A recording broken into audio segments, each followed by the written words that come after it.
지난 시간 우리는 하나님 나라의 경작 원리를 함께 살펴봤습니다. 하나님의 은혜로 생명을 갖게 된 자는 여러분 반드시 해야 할 것이 있습니다. 그것이 경작이죠. 하나님이 교회와 성도를 구원하신 이유는 그냥 복을 주기 위해서가 아닙니다. 다시 말해서 그냥 예수 믿고 천국 가게 하기 위함이 아니라는 것이죠. 오히려 예수를 믿고서 예수를 위해 살도록 구원을 베푸신 것입니다. 그것이 바로 하나님의 영광이죠. 그러니까 하나님은 하나님의 일을 시키기 위해서 우리를 부르신 것입니다. 그런데 하나님의 일이라고 하는 것은 다 할 수 있는 것이 아니라 하나님의 백성만이 할 수 있는 것입니다. 그래서 하나님은 하나님의 일을 시키기 이전에 먼저 우리를 하나님의 자녀로 만드십니다. 다시 말해서 죽은 자가 아니라 이제는 산 자의 신분으로 변화시키신다 하는 것입니다. 아담이 경작을 하였던 시점이 언제입니까? 흙이었던 그가 하나님의 생기를 받아서 생명이 된 이후였습니다. 그러니까 하나님의 일이란 하나님의 생명력이 주어져야만 가능한 것입니다. 그 전까지는 아무리 하고 싶어도 하지 못합니다. 여러분, 그것이 하나님의 일의 특징입니다. 하나님이 생명력이 주어지는 그 순간부터 사람은 하나님의 인도를 받습니다. 하나님이 아담이 에덴을 택한 것이 아니라 하나님이 그 아담을 에덴으로 이끄신 것처럼 하나님은 성도를 그렇게 이끄시는 것입니다. 하나님이 인도하시는 곳은 하나님이 계시는 낙원입니다. 하나님은 선하신 분이시죠. 그렇다면 그분이 우리를 이끌고 가시는 곳 역시 어떤 곳입니까? 우리에게 꼭 필요한 선한 곳입니다. 하나님은 그곳에서 우리에게 경작하며 그곳을 지키라, 그렇게 말씀하시는 것입니다. 경작은 수고와 노력이 수반됩니다. 그런데 그 단어에는 예배라고 하는 뜻이 있다고 말씀드렸습니다. 그러면 아담이 그곳에서 땀을 흘리며 최선을 다해야 할 일이 여러분 무엇이었다 하는 말입니까? 예배하는 일이었다 하는 것입니다. 아담은 바로 예배를 통해서 그 에덴을 지켜야 했던 것입니다. 예배란 하나님께 영광을 돌리는 행위입니다. 다시 말해서 하나님을 믿고 그분께 영광을 돌리는 것, 그것이 바로 예배입니다. 여러분, 하나님이 오늘 우리에게 맡기신 하나님의 일은 다른 것이 아닙니다. 하나님과 그분이 보내신 자 예수 그리스도를 믿으며 그분께 영광을 돌리는 것입니다. 그래서 우리는 그 주신 사명을 소중히 여기며 그 사명을 감당하는 일에 최선을 다해야 하는 것입니다. 내 힘으로 경작하여 지키는 것이 아닙니다. 예배를 통해 즉 하나님이 주시는 공급해 주시는 힘과 능력으로 경작하고 그것을 지키는 것입니다. 그러니까 힘의 원리가 아니라 믿음의 원리로 살아가야 하는 것이죠. 그때 하나님이 세우신 질서가 무너지지 않고 유지가 될 수 있는 것입니다.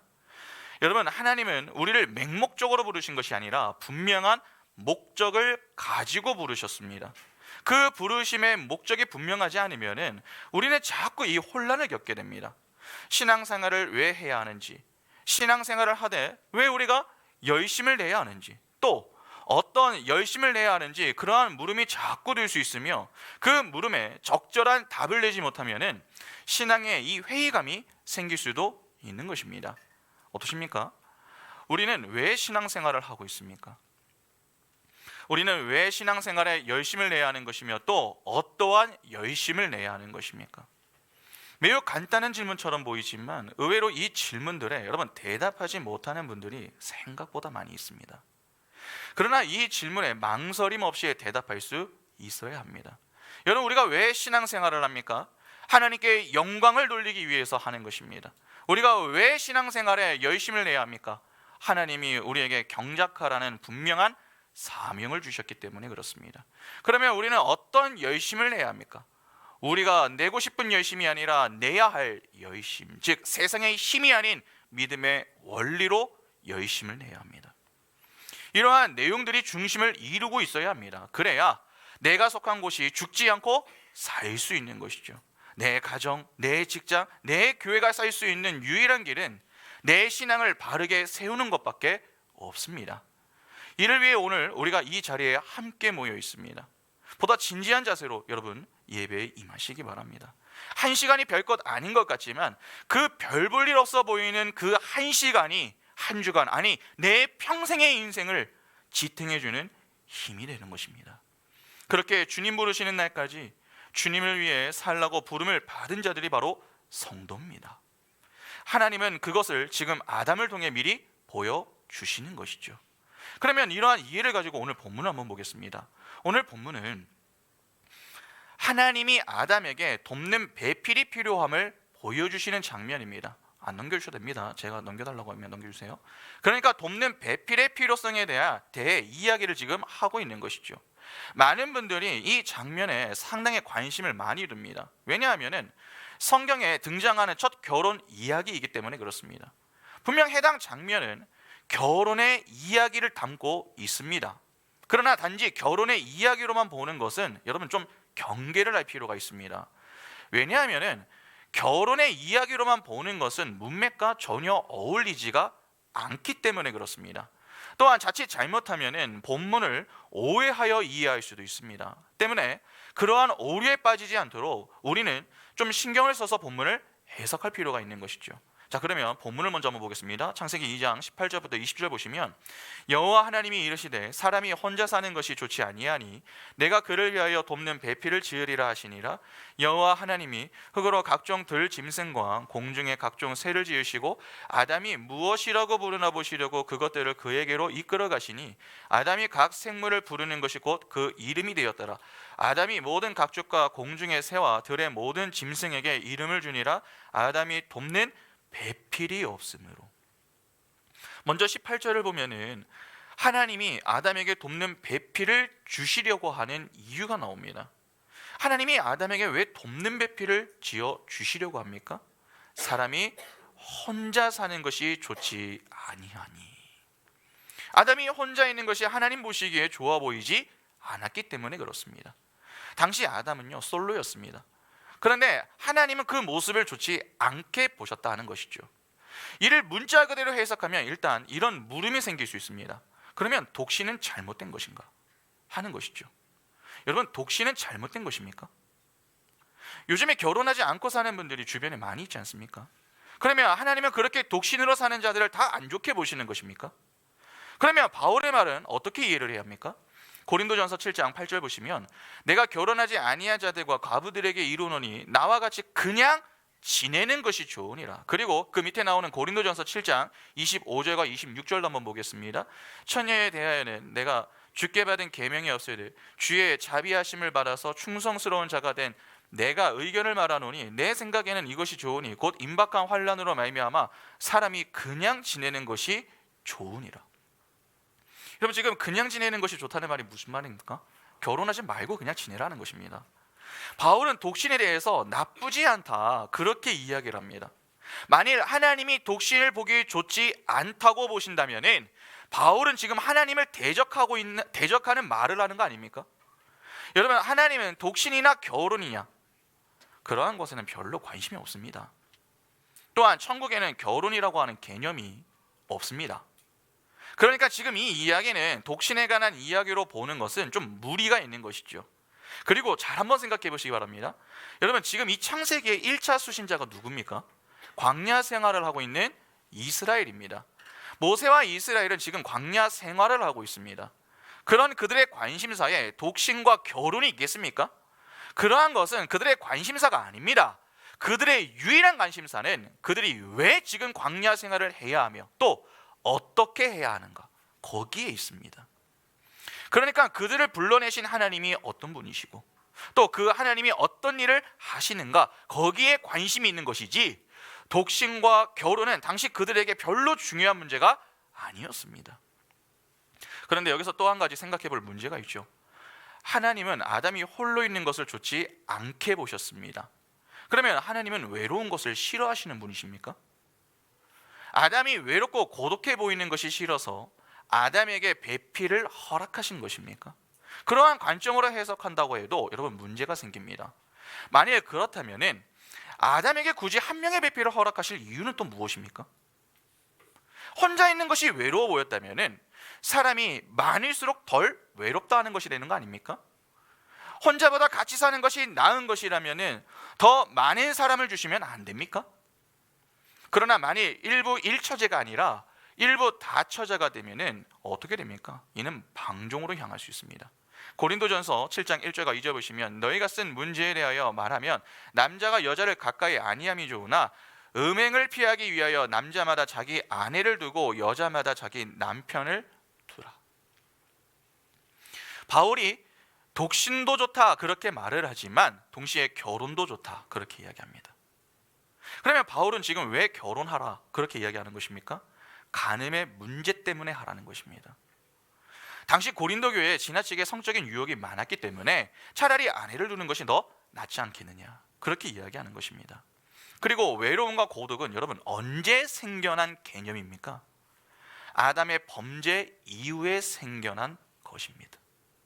그런데 지금 아담이 여러분 범죄하기 이후에 지금 상황에 놓여 있습니까? 이전의 상황에 놓여 있습니까? 이전입니다. 그런 시점에서 하나님이 아담이 외롭고 고독해 보여서 하와를 주셨다라고 이야기하는 것은 하나님의 창조가 불완전했다라고 하는 것을 의미할 수도 있게 되는 것입니다. 그러니까 본문을 단지 독신이나 외로움의 문제로 해석하게 되면은 엉뚱한 문제가 발생할 수도 있는 것이죠. 여러분 팀 켈러가 쓴 결혼을 말하다라고 하는 책이 있습니다. 한번 읽어보셨습니까? 상당히 좋은 책입니다. 그런데 그 책을 보면은 그가 외롭지 않으려고 결혼했다. 낙원 속의 고독이라고 하는 소제목을 달아놨습니다.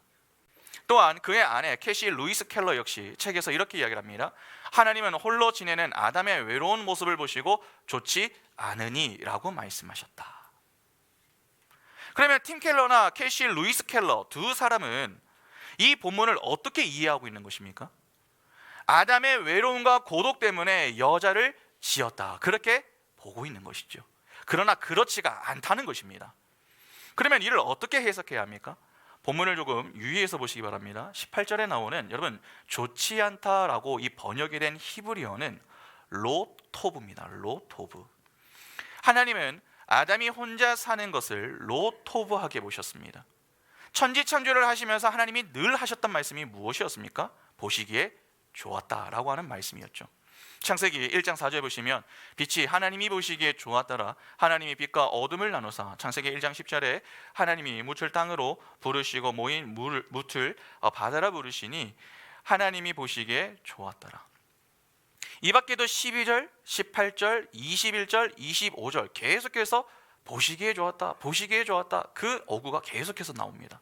그리고 1장의 마지막 절에서 하나님은 이렇게까지 말씀하십니다. 창세기 1장 31절 보시면 하나님이 지으신 그 모든 것을 보시니 보시기에 심히 좋았더라. 저녁이 되고 아침이 되니 이는 여섯째 날이니라. 하나님은 6일 동안 창조하신 그 모든 것을 보시고 보시기에 심히 좋았다 그렇게 말씀하셨습니다. 여기서 좋았다라고 하는 이 말이 바로 토브입니다. 토브. 그런데 하나님이 지금 아담이 혼자 있는 것을 보시고 토브라고 말씀하지 않으시고 로토브라고 말씀을 하신 것이죠. 하나님은 로토브의 상태로 가만히 내버려 두시는 분이 아닙니다. 반드시 토브의 상태로 만드십니다. 그러면 하나님이 무언가 주고자 하는 이 교훈이 있다는 것이죠. 그것은 장차 일어나게 될 죄의 문제와 그로 인한 타락, 그리고 그 타락의 상태에 놓인 자들을 어떻게 구원할 것인가 하는 것을 미리 힌트하는 것입니다. 창세기 3장을 보면 아담과 하와의 타락 사건이 등장합니다. 바로 이 선악과 사건이죠. 그 사건으로 인해서 인류에 죄가 들어옵니다. 죄가 없는 상태가 토부의 상태입니다. 그런데 죄가 들어옴으로 인해서 그 토부의 상태가 깨지게 된 것이죠. 그렇게 로토부의 상태가 됩니다. 그런데 그 상태에서 하나님이 그들을 가만히 내버려 두셨습니까? 아닙니다. 하나님은 그들을 로토부에서 토부의 상태로 만들겠다라고 하는 약속을 하나 주십니다. 그것이 최초로 주어진 원시복음입니다. 창세기 3장 15절 보시면 내가 너로 여자와 원수가 되게 하고 내 후손도 여자의 후손과 원수가 되게 하리니 여자의 후손은 내 머리를 상하게 할 것이요 너는 그의 발꿈치를 상하게 할 것이니라 하시고. 그래서 하와의 창조 과정은요 이 아담과 다릅니다. 아담은 흙으로 지어져 하나님이 친히 그 코에 생기를 넣어 생명이 되게 하셨습니다. 그러나 하와는 아담의 갈비뼈를 취해서 만듭니다. 그리고 그녀를 만들어 아담에게로 데리고 오죠. 그러자 아담이 그녀를 향해서 너와 나는 하나다 그렇게 고백합니다. 그러니까 연합의 상태를 의미하는 것입니다. 하나님은 그렇게 아담과 하와가 연합된 상태로 두셨습니다. 그것이 바로 토부의 상태입니다. 그런데 그것이 구속사의 모습에 그대로 나타나죠. 여러분, 아담의 갈비뼈가 하나 떼어지듯이 옆구리가 뚫려서 물과 피를 다 쏟아내신 분이 있습니다. 누굽니까? 예수 그리스도입니다. 그 예수 그리스도가 쏟아낸 물과 피로 탄생하게 된 자들이 바로 교회죠. 그런데 하나님이 그 교회를 누구에게로 이끌어 오십니까? 예수 그리스도입니다. 그렇게 교회는 예수와 연합된 존재로 하나가 됩니다. 그래서 교회의 머리는 예수 그리스도며 교회는 그분의 몸이 된다, 그렇게 이야기하는 것이죠. 에베소서 1장 22절과 23절 보시면 또 만물을 그의 발 아래에 복종하게 하시고 그를 만물 위에 교회의 머리로 삼으셨느니라. 교회는 그의 몸이니 만물 안에서 만물을 충만하게 하시는 이의 충만함이니라. 교회가 예수와 연합된 상태를 하나님은 토부, 즉 보시기에 좋았다, 그렇게 말씀하시는 것입니다. 그러니까 하나님은 아담을 통해서 하와를 창조하시는 그 사건으로 장차 신랑이신 예수 그리스도와 그분으로 인해 탄생하게 될 신부인 교회의 이야기, 그리고 그 교회가 어떻게 예수 그리스도와 연합하여 로토부가 아닌 토부의 상태가 될 것인가 라고 하는 것을 작은 그림으로 미리 보여주는 것입니다. 이 내용은 제가 다음 주에 좀 자세하게 말씀을 드리겠습니다. 그러니까 이 이야기는 구속의 이야기, 즉 복음의 이야기가 그 속에 담긴 것이지 독신이나 외로움 때문에 겨울을 주시는 그러한 이야기가 아닙니다. 하나님은 성도에게 로토부가 아닌 토부의 상태로 인도하시는 분이십니다. 하나님이 그렇게 작정하셨고 작정하신 대로 실행하시며 그 실행을 완성하십니다. 그런데 그 모든 일에 인간의 공로는 배제가 됩니다. 철저하게 오직 하나님의 은혜로만 그 속을 가득 채우죠. 본문을 보면은 하나님이 아담을 보고 혼자 사는 것이 좋지 않다고 하셨습니다. 그 좋지 않음을 여러분 누가 판단한 것입니까? 아담이 아니라 하나님이 판단하셨습니다. 그러면 그 판단은 무엇을 하셨기 때문에 생겨난 것입니까? 하나님이 친히 아담을 보셨기 때문에 생겨난 것입니다. 아담이 홀로 사는 것을 안 보신다면은 무슨 판단을 내릴 수 있겠습니까? 그러니까 하나님은 창조만 하시고 관심을 끄는 분이 아닙니다. 아담을 창조하신 하나님은 친히 그를 에덴으로 이끌고 가셨을 뿐 아니라 그 이후에도 끊임없이 그를 주의 깊게 살펴보셨던 것입니다. 하나님이 만물을 창조하시고 그 창조하신 피조물에게 관심을 가지고 지켜보신다라고 하는 것이 큰 은혜죠. 당시 아담이 혼자 사는 것을 외롭게 느껴서 여러분 요구할 일이 무엇이 있습니까? 그는 외로움이 무엇인가를 모릅니다. 이미 하나님은 그에게 필요한 모든 것을 다 제공해 주셨습니다. 때문에 아내나 말동무가 필요하다라고 하는 생각 자체를 하지 못합니다. 그러니까 하와는 아담의 필요와 그로 인한 요구로 인해서 주어진 게 아닙니다. 오히려 로토부의 상태를 못마땅하게 여기신 하나님이 일방적인 은혜로 아담에게 하와를 주셔서 그를 토부의 상태로 인도하셨던 것입니다. 여기에 아담이 행한 것은 아무것도 없습니다. 아담이 토부의 상태로 향하기까지 하나님만 일하셨지 아담이 일한 것은 없습니다. 하나님이 그를 잠들게 하시면 그냥 그는 잠이 들었고 하나님이 이끌어 오시면 감사했던 것이 그가 한 전부입니다. 여러분 그것이 바로 성도의 자리이고 성도가 할 일입니다. 하나님은 선한 분이십니다. 그래서 당신의 백성에게 결코 악을 주지 않으십니다. 부모가 자녀에게 나쁜 것을 주시는 것 보신 적이 있으십니까? 아닙니다. 좋은 것을 줍니다. 그와 마찬가지로 영적 아버지인 하나님은 자기 자녀인 교회와 성도에게 좋고 선한 것을 주십니다. 그 모습에는 변함이 없습니다. 누가복음 11장 13절 보시면 너희가 악할지라도 좋은 것을 자식에게 줄 알거든 하물며 너희 하늘 아버지께서 구하는 자에게 성령을 주시지 않겠느냐 하시니라. 태초부터 하나님은 자기 백성을 토부의 상태로 이끌기 위해 계획하셨고 그분의 때에 실행하셨으며 반드시 완성해 내시는 분이십니다. 그래서 우리는 그분 안에서 두려워하거나 불평할 이유가 없는 것이죠. 그분의 인도함만 받으면 됩니다. 그러면 반드시 우리는 로토부가 아니라 토부의 상태에 서게 됩니다. 그런 점에서 성도가 할 일은 이 복잡하지가 않죠. 단순합니다. 하나님이 보내신 자 예수 그리스도를 믿기만 하면 됩니다. 그러면 오늘날 우리의 문제는 도대체 무엇입니까? 지나치게 복잡하다 하는 데 있습니다. 생각이 너무 많습니다. 자기 생각과 판단과 경험을 가지고서 자꾸 하나님의 뜻과 계획을 의심하고 판단하는 것입니다.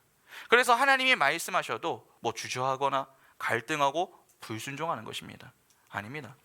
여러분, 신앙이 성숙해진다라고 하는 것은 점점 복잡해지는 것이 아니라 그 반대로 단순해지는 것을 의미합니다. 어린아이와 같이 하나님이 말씀하시면은 그 말씀이 가장 좋은 것인 줄 알고 그냥 따르는 것입니다. 여러분, 어린 자녀들이 정말 이 어린 자녀들이 있는데 부모가 말할 때에 따지는 거 보셨습니까? 아닙니다. 부모가 뭘 하라고 하면은 그대로 합니다. 그러다 나이가 조금씩 들기 시작하면은 그때부터는 어떻게 됩니까? 부모가 이야기를 하면은 자신이 그것을 왜 해야 되는지, 하면 용돈을 주는지 자꾸 이유를 먹고 부모와 타협을 하려고 합니다. 부모는 그런 자녀의 모습을 보면서 탐탁지 않게 보는 것이죠. 그런데 흥미로운 것은 영적인 자녀로 사는 우리가 영적인 아버지인 하나님 앞에서 그러한 모습으로 살고 있다는 사실입니다. 하나님이 무언가를 말씀하시면은 하나님, 제가 이것을 왜 해야 합니까? 이것을 하면 제가 원하는 복 주실 겁니까? 그렇게 자꾸 하나님의 말씀에 즉각 순종하지 않고 순종을 하기는 하는데 그 앞에 조건들을 제시하고 순종의 대가를 얻어내려고 하는 것입니다. 아닙니다. 자꾸 하나님과 협상하려고 하는 그 자세는 좋지 못한 모습입니다. 어린 아이와 같이 단순하게 하나님의 말씀에 순종하는 인생이 되어야 합니다. 그럴 때 진짜 평안함이 찾아오는 것이고 그 속에 기쁨과 감사가 입술에서 고백될 수 있는 것입니다. 믿음의 눈을 여시기 바랍니다. 그래서 로토브의 상태에서 토브의 상태로 이끌기 위해서 지금도 하나님이 우리를 감찰하시며 일하시는 그 주님만을 여러분 바라보시기 바랍니다. 하나님을 막아낼 자는 이 땅에 존재하지 않습니다. 하나님은 반드시 우리를 토브의 자리로 인도해 내시는 분이십니다. 우리는 그분만 겸손히 의지하고 붙들면 되는 것입니다. 하나님이 우리를 위해 필요한 모든 것을 다 준비해 놓고 계십니다. 우리가 할 일은 모든 준비를 마치고 우리를 선하게 인도하시는 그 하나님만 소망하는 것입니다. 그런데 본문을 보면서 조금 더 고민할 좀 문제가 있습니다. 여러분, 하나님이 아담이 혼자 사는 것을 좋지 않게 보셔서 돕는 배필을 주겠다고 했습니다. 근데 그 내용이 여러분 18절과 20절에 두 번 나오죠. 그런데 19절을 보면 어떻습니까? 19절 한번 보시기 바랍니다. 여호와 하나님이 흙으로 각종 들짐승과 공중의 각종 새를 지으시고 아담이 무엇이라고 부르나 보시려고 그것들을 그에게로 이끌어 가시니 아담이 각 생물을 부르는 것이 곧 그 이름이 되었더라. 돕는 배필을 주겠다라고 하는 내용 사이에 갑자기 무슨 내용이 나옵니까? 아담이 짐승들에게 이름을 붙여주는 그러한 이야기가 나옵니다. 이 조금 어색하지 않습니까? 배필 이야기와 짐승들에게 이름을 붙여주는 그 이야기가 무슨 연관성이 있습니까? 그래서 그냥 보면 매우 어색하게 보일 수 있습니다. 그러나 18절과 20절에 돕는 배필에 관한 내용 그 사이에 여러분 19절이 들어가 있으면 매우 중요한 의미가 그 속에 들어가 있습니다. 일단 19절을 보면은 아담이 짐승들에게 이름을 붙여주니까 그 붙여진 그대로 이름이 되었습니다. 이름을 붙여준다라고 하는 것은 소유권과 통치권을 의미합니다. 그러니까 짐승들을 다스리는 위치에 있었던 자가 바로 이 아담이었던 것이죠. 그런데 본절을 조금 유의해서 보시면은 여러분, 아담이 이름을 붙여줄 때에 그가 짐승들을 찾아다니면서 이름을 붙여줬습니까? 아니면 짐승들이 제 발로 찾아와서 이름을 받아갔습니까? 짐승들이 찾아왔고 아담은 자신을 찾아온 그 짐승들에게 이름을 붙여줬습니다. 그리고 19절 앞뒤로 돕는 배필에 관한 이야기가 나오죠. 하나님은 짐승들을 이끌어 아담이 뭐라고 하시나 지켜보고 계셨습니다. 그러면 하나님은 무엇을 보시려고 했던 것입니까? 짐승들 가운데 아담의 배필이 있는가를 보시려고 했던 것입니다. 그러니까 아담은 짐승들에게 이름을 붙여주면서 동시에 그의 배필이 될 만한 존재가 있는가를 보았다는 것입니다. 사실 이 한글 성경은 원문의 의미를 제대로 살린 번역이 아닙니다. 공동 번역이나 이 영어 킹 제임스 버전이 훨씬 낫습니다. 그래서 공동 번역으로 20절을 보면은 이렇게 나옵니다. 이렇게 아담은 집 짐승과 공중의 새와 들 짐승의 이름을 붙여 주었지만, 없습니까? 9절 나오죠? 아담이 모든 가축과 공중의 새와 들의 모든 짐승에게 이름을 주니라. 아담이 돕는 배필이 없으므로. 이거는 개역개정인데요. 제가 읽어드리겠습니다. 이렇게 아담은 집 짐승과 공중의 새와 들 짐승의 이름을 붙여 주었지만 그 가운데는 그의 이를 거둘 짝이 보이지 않았다. 이렇게 나와 있습니다. 그러니까 개역개정하고는 조금 다르죠. 여기에 보면 짐승들 가운데 돕는 배필을 찾지 못했다라고 하는 내용이 나옵니다. 그러니까 아담은 짐승 중에서 그를 돕는 배필을 찾았지만 찾지 못했고, 이에 하나님은 그의 갈비뼈를 하나 취하여서 하와를 만드신 것입니다. 만일에 아담이 짐승들 가운데 돕는 배필을 찾았다면 하와는 창조되지 않았을지도 모릅니다. 그러나 아담은 찾지 못했습니다. 그러면 이 내용은 왜 들어가 있을까요? 여러분, 성경에 세상을 상징하는 내용들이 많이 나옵니다. 그런데 그 중에 하나로 들어가 있는 것이 바로 짐승들입니다. 그러니까 지금 19절과 20절에 등장하는 짐승들은 세상을 상징하는 것이죠.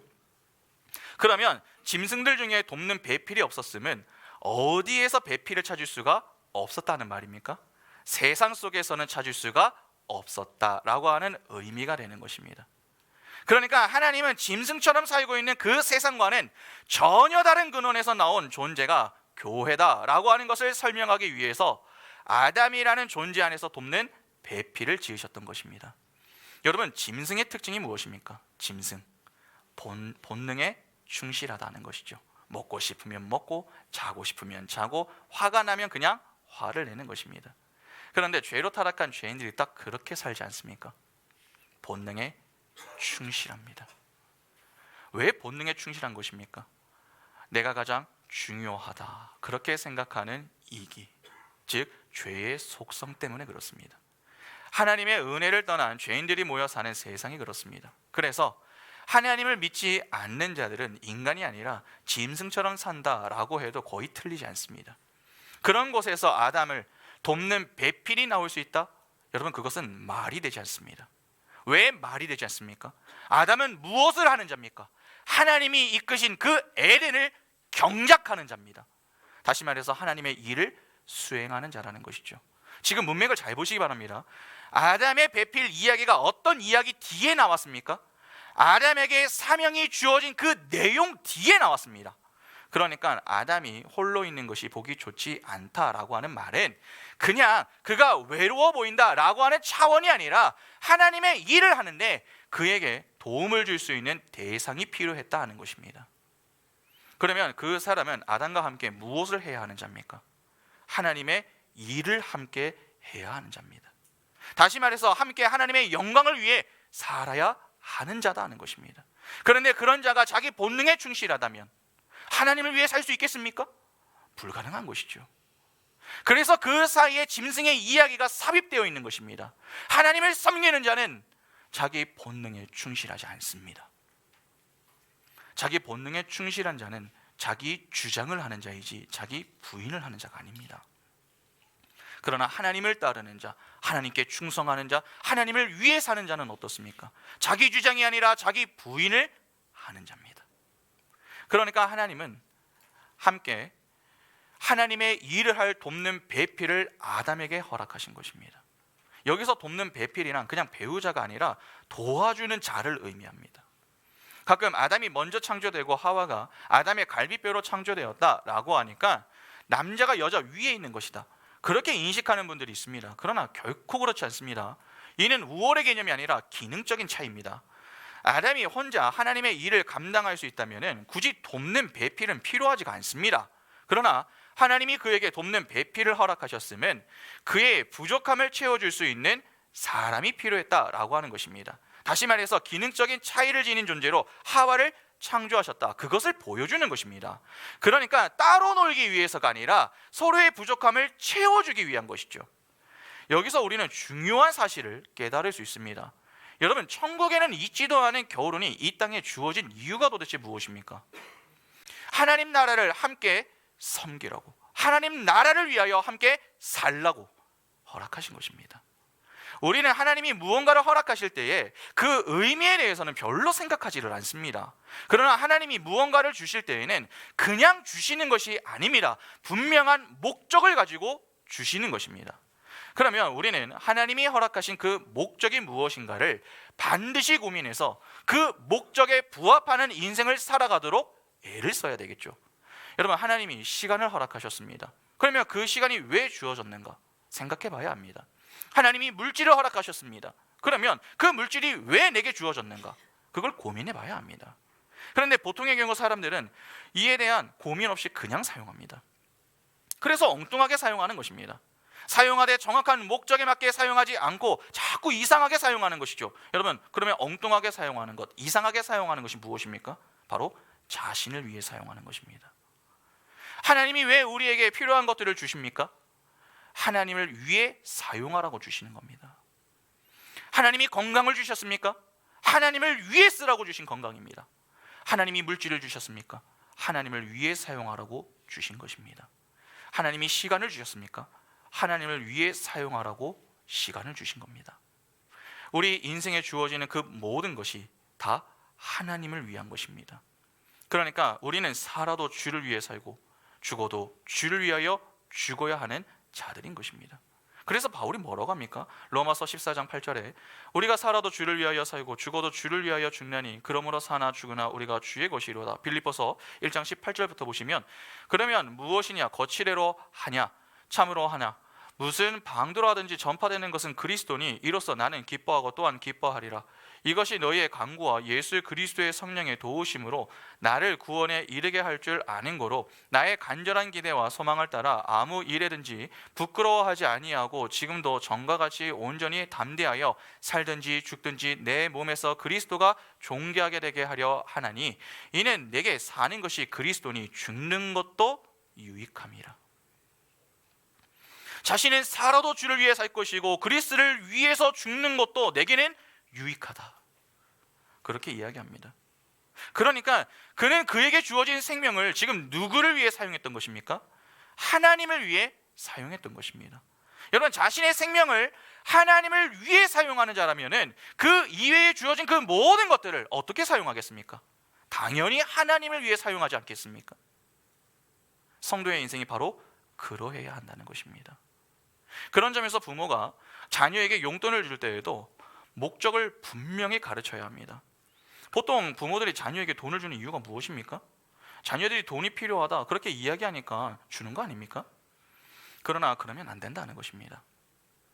왜 용돈이 주어지는지, 여러분, 재물관에 대한 가르침이 있어야 합니다. 그 가르침 속에 하나님의 영광이 들어가 있어야 합니다. 그래서 헌금과 그 속에 자신의 신앙을 고백하며 하나님을 위한 것이 될 수 있도록 지속적으로 가르쳐야 하는 것이죠. 공부, 시간, 건강 등 모든 면에서 이 교육이 골고루 이루어져야 합니다. 그런데 오늘날 그러한 가르침이 너무 없습니다. 그러니까 그런 자녀들이 자라서 결혼도 엉뚱하게 하는 것이죠. 하나님이 결혼을 왜 허락하셨습니까? 하나님을 함께 섬기라고 허락하신 겁니다. 세상은 성경적인 개념이 아니라 심리적인 개념으로 결혼을 많이 생각합니다. 홀로 지내는 것보다 같이 지내는 것이 내 외로움을 달래주고 또 자기 행복을 위해 결혼하는 것이 더 낫겠지, 그렇게 생각을 하는 것이죠. 그것이 보통 사람들이 가지고 있는 결혼관입니다. 그래서 그 행복이 사라졌을 때, 내 외로움이 달래지지 않을 때 너무나도 쉽게 이혼하는 것입니다. 아닙니다. 여러분, 결혼은 내 행복을 위해 하는 것도 아니고 내 외로움을 없애기 위해서 하는 것도 아닙니다. 물론 결혼에 행복과 외로움을 달래는 것도 여러분 일부 필요합니다. 그러나 그것이 결혼의 본질은 아닙니다. 결혼은 남자와 여자가 서로 다른 기능을 가지고 함께 하나님 나라를 경작하여 하나님께 영광을 돌림으로 하나님 나라를 경험하고 그 기쁨을 자녀에게 흘려보내어 생육하고 번성하는 일, 다스리는 일, 정복하는 일, 그 일들을 하기 위하여서 주어진 것입니다. 그러니까 부부는 서로 돕는 관계요, 협력하는 관계가 되어야 하는 것입니다. 그 돕는 관계는 사랑의 관계입니다. 여러분, 왜 부부가 서로 사랑해야 합니까? 하나님 나라를 경작하는 일을 함께 해야 하기 때문에 그렇습니다. 아까 언급했던 팀 켈러도 이 부분을 잘 지적하고 있습니다. 그는 책에서 결혼의 목적에 대해 이렇게 이야기를 합니다. 그렇다면 결혼의 목적은 무엇인가? 서로 도와 장차 영광스러운 자, 곧 하나님이 마침내 이루실 새로운 피조물이 되기 위해서다. 남편과 아내가 함께 바라볼 목표는 하나님 나라의 보좌, 그리고 장차 얻게 될 티도 흠도 없는 거룩한 인성이다. 이보다 더 강력한 공동의 목표가 있을까 싶다. 남편과 아내 사이에 존재하는 그리스도인으로서의 우정이 둘의 관계를 높은 수준으로 끌어올려주는 까닭이 여기에 있다. 결혼이 행복이 아니라 하나님의 영광에 있다라고 지적을 한 것은 매우 적절하게 지적을 한 것입니다. 그런데 많은 이들이 하나님을 빼고 부부관계를 생각하고 하나님 나라를 빼고 가정을 생각합니다. 그래서 가정이 그렇게 쉽게 파괴가 되는 것입니다. 남자의 탁월함에 여자가 따라갈 수 있습니까? 반대로 여자의 탁월함에 남자가 따라갈 수 있습니까? 서로가 다른 기능을 가지고 있기 때문에 서로가 서로의 부족함을 채워 주어야 합니다. 서로의 부족함을 채워줄 때에 여러분 시너지 효과가 나는 것이죠. 그것이 신앙 안에서 발휘가 될 때에는 다행이지만 그렇지 않을 때에는 심각한 문제를 초래합니다. 아굴라와 브리스길라 부부 잘 아시죠? 여러분 그 부부를 한번 생각해 보시기 바랍니다. 그들은 함께 하나님의 나라를 섬겼습니다. 긍정적인 시너지 효과를 낸 것이죠. 사도행전 18장 26절 보시면 그가 회당에서 담대히 말하기를 시작하거늘 브리스길라와 아굴라가 듣고 데려다가 하나님의 도를 더 정확하게 풀어 이르더라. 로마서 16장 3절에 너희는 그리스도 예수 안에서 나의 동력자들인 브리스가와 아굴라에게 문안하라. 아굴라와 브리스길라 부부는 바울을 만나서 함께 이 복음을 전했습니다. 그렇게 그들은 바울이 인정하는 이 믿음의 동력자인 인생을 살았던 것이죠. 그러나 이와는 반대가 되는 부부가 있습니다. 바로 아나니아와 삽비라입니다. 여러분 그 부부는 어떻습니까? 사도행전 5장 보시면 아나니아라 하는 사람이 그의 아내 삽비라와 더불어 소유를 팔아 그 값에서 얼마를 감추매 그 아내도 알더라. 얼마만 가져다가 사도들의 발 앞에 두니 베드로가 이르되 아나니아야 어찌하여 사탄이 내 마음에 가득하여 내가 성령을 속이고 땅값 얼마를 감추었느냐. 땅이 그대로 있을 때에는 내 땅이 아니며 판 후에도 내 마음대로 할 수가 없더냐. 어찌하여 이 일을 내 마음에 두었느냐. 사람에게 거짓말한 것이 아니요 하나님께로다. 아나니아가 이 말을 듣고 엎드러져 혼이 떠나니 이 일을 듣는 사람이 다 크게 두려워하더라. 젊은 사람들이 일어나 시신을 싸서 메고 나가 장사하니라. 3시간쯤 지나 그의 아내가 그 일어난 일을 알지 못하고 들어오니 베드로가 이르되 그 땅 판 값이 이것뿐이냐 내게 말하라 하니 이르되 예 이것뿐이라 하더라. 베드로가 이르되 너희가 어찌 함께 꾀하여 주의 영을 시험하려 하느냐. 보라 내 남편을 장사하고 오는 사람들의 발이 문 앞에 이르렀으니 또 너를 메어 내가리라 하니 곧 그가 베드로의 발 앞에 엎드러져서 혼이 떠나는지라. 젊은 사람들이 들어와 죽은 것을 보고 메어다가 그의 남편 곁에 장사하니 온 교회와 이 일을 듣는 사람들이 다 크게 두려워하니라. 아나니아와 삽비라 역시 시너지 효과를 내기는 했습니다. 그러나 어느 쪽으로 효과를 냈습니까? 긍정적인 쪽이 아니라 부정적인 쪽입니다. 그래서 그들은 아굴라와 브리스길라 부부와는 다르게 하나님의 심판을 받아 비참한 최후를 맞이하죠. 여러분 모든 것이 하나님의 영광에 초점을 두고 있는가를 우리는 점검을 해봐야 합니다. 하나님의 영광이 아니라 반드시 세상의 영광으로 향하고 하나님의 영광이 아니라면 반드시 이 세상의 영광으로 향하게 됩니다. 그런 점에서 여러분 배우자를 택할 때에 지금도 좀 오해하지 말고 잘 들으세요. 믿지 않는 배우자는 처음부터 만나지 않는 것이 바람직합니다. 제가 이걸 좀 준비하다가 오해를 하실까 봐 조금 걱정이 좀 되는데 끝까지 들어보시면 좀 이해가 되실 거예요. 기본적으로 믿는 자와 믿지 않는 자는요 서로 추구하는 방향성 자체가 다릅니다. 믿는 자는 믿음의 원리를 추구하죠. 그런데 믿지 않는 자는 무엇을 추구합니까? 힘의 원리를 추구합니다. 두 원리는요 상극입니다. 물과 기름이고 N과 S극의 이 관계입니다. 그래서 섞이고 싶어도 결코 섞일 수가 없습니다. 때문에 믿는 성도는 내가 좋아하는 대상이 다른 것을 다 갖추었어도 만일 하나님을 믿지 않는다면 과감히 포기하는 것이 좋습니다. 물론 하나님만 잘 섬긴다라고 해서 다 되는 것도 아닙니다. 그러나 신앙의 문제는 그만큼 중요합니다. 그런데 어떤 분들은 이를 가볍게 여기면서 조금만 노력하면 되지 않겠는가, 그렇게 쉽게 생각하여 그냥 결혼부터 하려고 하는 경우가 있습니다. 그러나 그것은 자신의 쾌락과 욕심을 따라 결혼하는 것이지 하나님이 기뻐하시는 결혼은 아닙니다. 우리는 우리가 원하고 꿈꾸는 결혼이 아니라 하나님이 기뻐하시는 결혼을 해야 하는 자들입니다. 그런데 내 쾌락과 욕심을 따라 결혼한다면 시작부터 잘못된 거 아닙니까?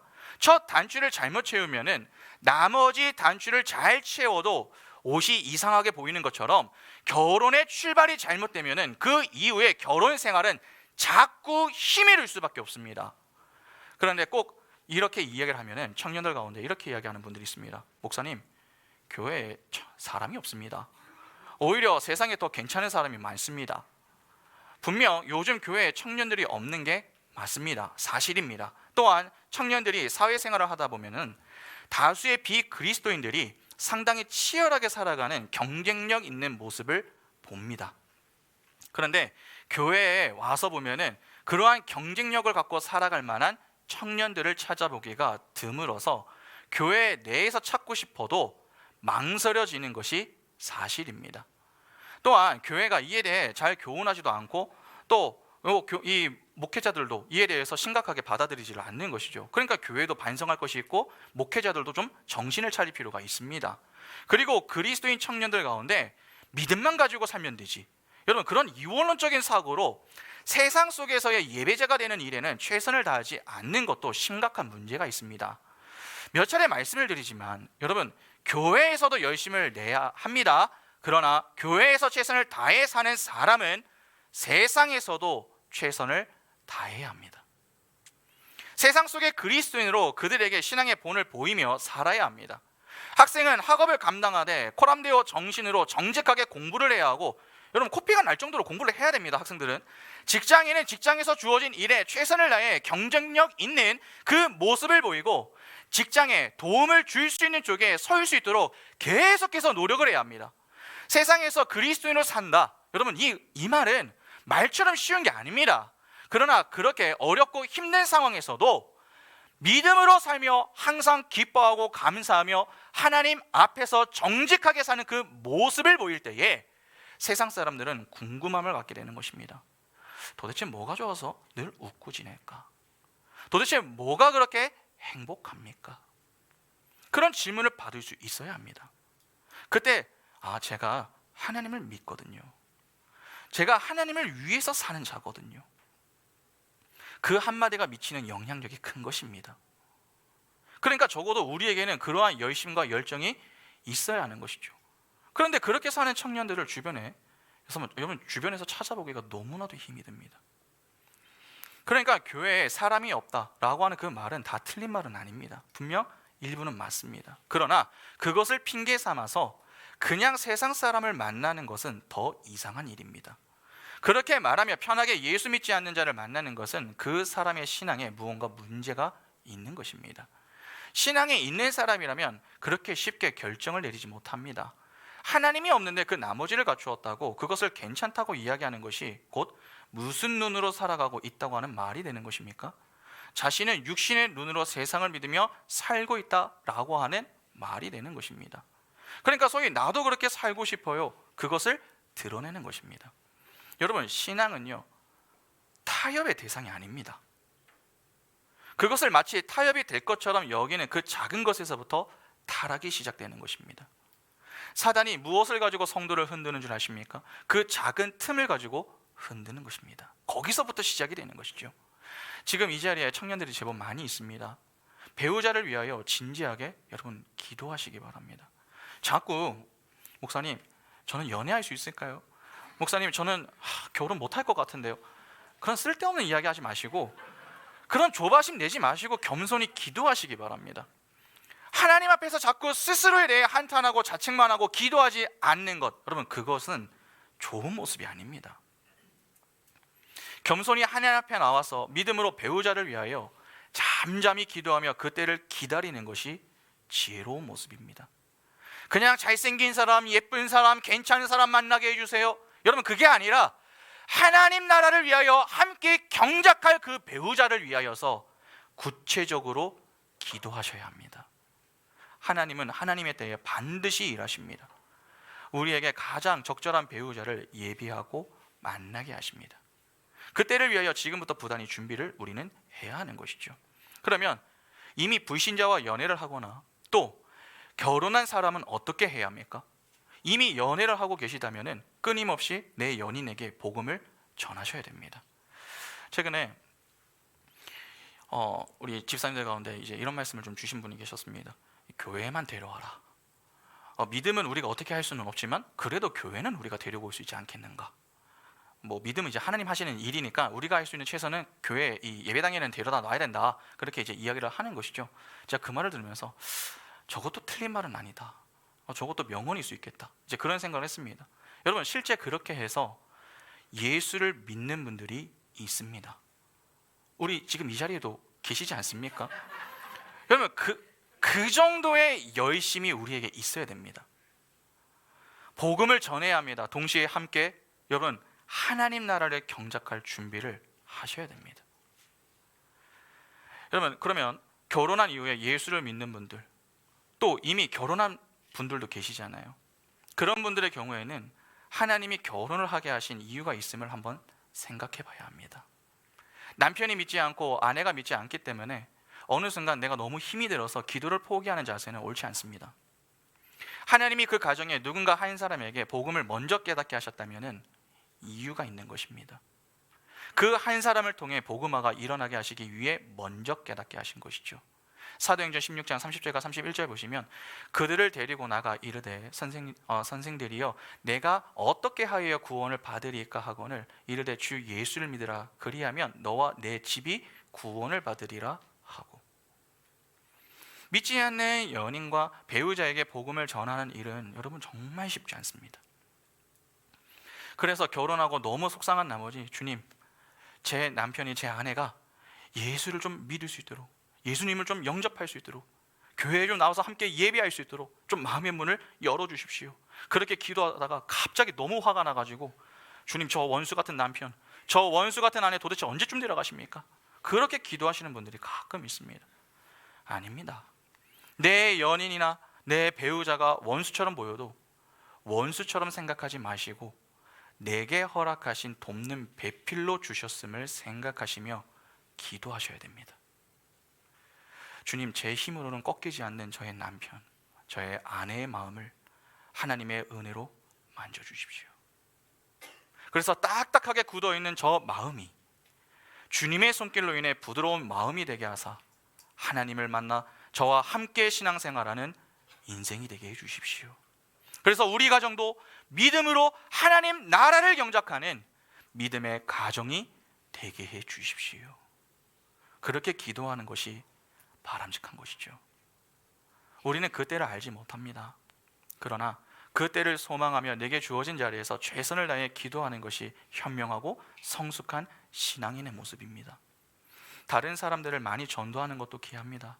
그러나 여러분 내 가장 옆에 있는 내 사랑하는 연인 내 아내, 내 남편을 위해 기도하고 그 영혼을 구원하는 것은 더 귀합니다. 자꾸 다른 사람들을 신경 쓰지 마시고 내 연인, 내 배우자 내 자녀들, 내 부모 거기서부터 신경을 쓰셔야 됩니다. 베드로전서 4장 12절부터 16절 보시면 사랑하는 자들아 너희를 연단하려고 오늘 불시험을 이상한 일 당하는 것 같이 이상히 여기지 말고 오히려 너희가 그리스도의 고난에 참여하는 것으로 즐거워하라. 이는 그의 영광을 나타내실 때에 너희로 즐거워하고 기뻐하게 하려 함이라. 너희가 그리스도의 이름으로 치욕을 당하면 복 있는 자로다. 영광의 영 곧 하나님의 영이 너희 위에 계심이라. 너희 중에 누구든지 살인이나 도둑질이나 악행이나 남의 일을 간섭하는 자로 고난을 받지 말려니와 만일 그리스도인으로 고난을 받으면 부끄러워하지 말고 도리어 그 이름으로 하나님께 영광을 돌리라. 하나님이 우리에게 먼저 신앙을 허락하신 것은 우리에게 고통을 주기 위해서가 아니라 도리어 하나님의 영광에 참여케 하시기 위함 때문입니다.